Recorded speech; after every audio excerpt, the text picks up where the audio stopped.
Баршаңызға сәлем. Сіздерге бүгін тамшы секілді осындай керемет печеньені қалай ғана оп-оңай жасауға болатындығын көрсететін боламын. Барлық оңай үйдегі бар заттардан жасалады. Бізге керек заттардың барлығы төменде көрсетілген. Ең алдымен осылай бір жұмыртқаны аламыз, оған шекерімізді салып, блендердің көмегімен қоюлы консистенцияға келтіргенше араластыратын боламыз.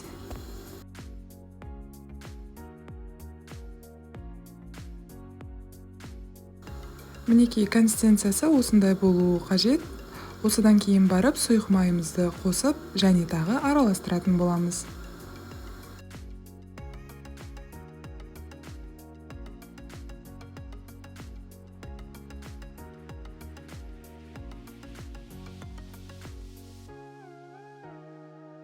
Ендігі кезекте жарты шай қасық разрыхителімізді ұнымызға құрғақтай қосып, жақсылап араластырып, бөліп сұйық консистенциямызға, яғни қоспамызға қосатын боламыз. Барлығын бірден салып жібермеңіз, бөлшектеп бөліп, ең алдымен лопатканың көмегімен, содан кейін қолдың көмегімен жұмсақ етіп қамыр илейтін боламыз.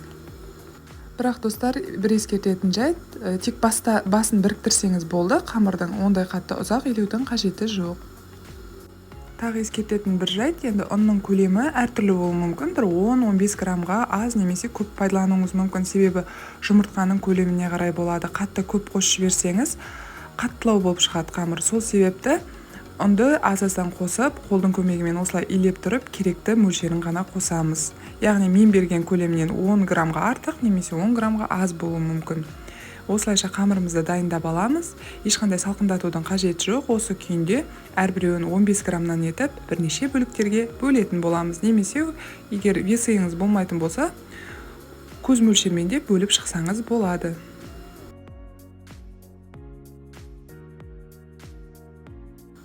Мінекей барлығын бірдей етіп бөліктерге бөліп алдым. Енді капляның, яғни тамшының формасын беретін боламыз. Дәл видеодағыдай етіп, ең алдымен домалатып, содан кейін екі ұшын, яғни шетін қоссаңыз жеткілікті.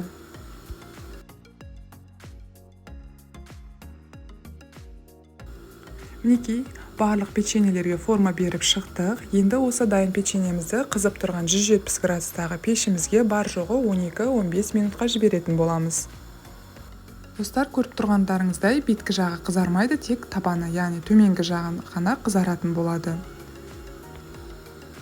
Енді осы дайын піскен печеньемізді әсемдеуге кірісейік. Ол үшін бізге кокос стружкасы, сосын ерітілген шоколад қажет болады. Шоколад үйдегі шоколадты да немесе Қазақстан шоколадын ыстық суға, целлофан пакетке салып, ыстық суға батырып алып, ерітіп алсаңыз болады, немесе микроволновканың көмегімен ерітсеңіз жеткілікті.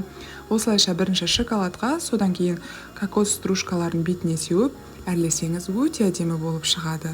Бар жоғы осы достар, сондай керемет печенье болып шығады, дәмде ғажап. Достар, каналыма тіркеліп, лайк басуды және өз пікірлеріңізді қалдыруды ұмытпаңыздар. Сіздермен кері байланыс мен үшін өте маңызды. Видеомды соңына дейін көргеніңізге алғысымды айтамын.